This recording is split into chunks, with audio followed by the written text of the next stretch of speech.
You know, there's this invisible barrier that stops so many successful contractors right in their tracks. It keeps them from getting to that next big level of work. You could be an absolute pro, the best at what you do, but you still feel stuck. It's a really common problem. And the solution? Well, it's probably not what you're thinking. So that's the big question, right? Why does this happen? You're great at your job, you've built a solid business, and then, slam, you hit a wall. What's the invisible force that's really holding you back from those bigger, more profitable projects?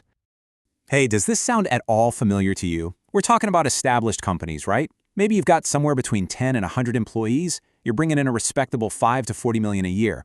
You are, without a doubt, an expert in your field. And yet, you keep finding yourself locked out of the really big contracts. You're right there at the tipping point, but you just can't seem to tip over to the other side. All right, so let's put a name to this thing. We're going to call it the contractor's growth ceiling. It's invisible, for sure, but trust me, it is a very, very real barrier to growing your business.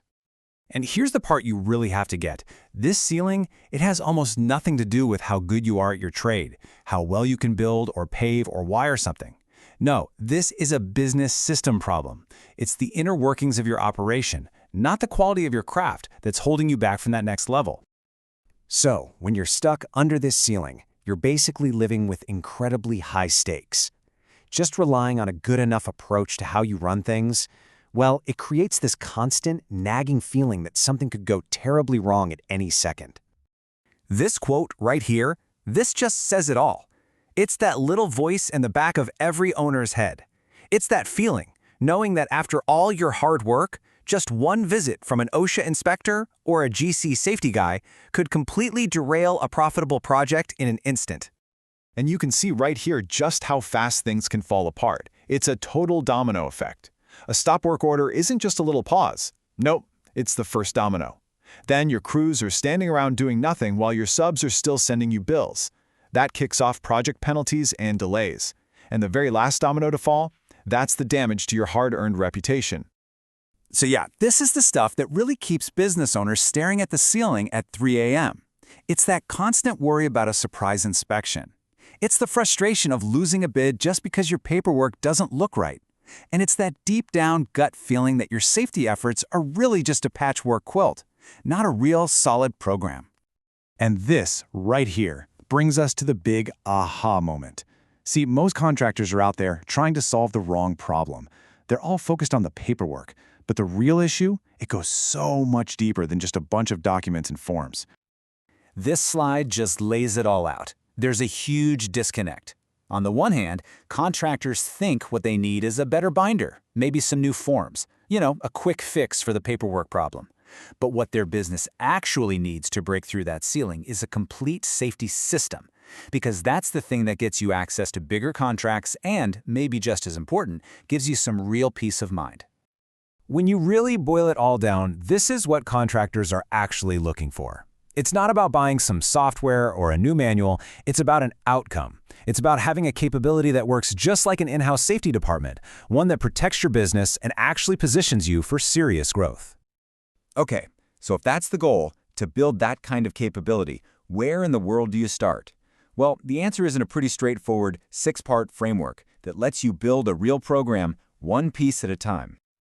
Here they are, the 6 essential building blocks. It all kicks off with policy and responsibilities, making it crystal clear who does what. Then you build out your core safe work procedures for the high-risk stuff. After that, it's training, so everyone knows the plan. Then you need inspections to make sure the system is actually working, and a plan for incident management for when things don't go perfectly. And finally, you tie it all together with good documentation. You see, when you put these pillars in place, that's how you build a complete, solid system. Let's just zoom in on one of those blocks for a second. Procedures. Now, this doesn't mean you have to write a rule for every single thing you do. No way. It means you focus your energy where it's going to have the biggest impact. Just identify your top 5 or 10 highest risk tasks, things like working at heights or trenching, and create simple 1- or 2-page guides for those. It's about being smart and targeted, not just creating paperwork. And here's another great example of how to manage a piece of this system without getting totally overwhelmed. A simple training matrix. Look at this. A basic chart like this tells you exactly who needs what training based on their role. It brings so much clarity and structure, making sure everyone, from the new hire to the veteran operator, gets the right info. It looks really simple, but man, it's a powerful piece of a real system. Now, when you start putting these pieces together, something really fundamental starts to shift. Your entire business transforms in the eyes of prime contractors, clients, and insurers. You go from being seen as a potential risk, a gamble, to being a reliable partner, a safe bet. This slide really shows you the before and after picture. Over on the left, you've got the gamble, living with that constant anxiety, fighting with a mess of patchwork paperwork, and getting blocked from the jobs you know you can do. But over on the right, that's the safe bet. You're confident, you're prepared with a real documented program, and you're finally pre-qualified for that next tier of work. And really, the contractors who've actually made this journey, they say it best. They're the ones who realize that a real safety program, it's not a cost center. It's the essential key that finally unlocks the door to that next stage of growth for their business. And that really just leaves us with one last critical question for you to think about. Stop thinking about safety as just a compliance chore. Start thinking of it as a story you're telling, and ask yourself, is the story your safety program is telling today a story that wins clients over, gets you pre-qualified, and ultimately helps you win the work you truly deserve?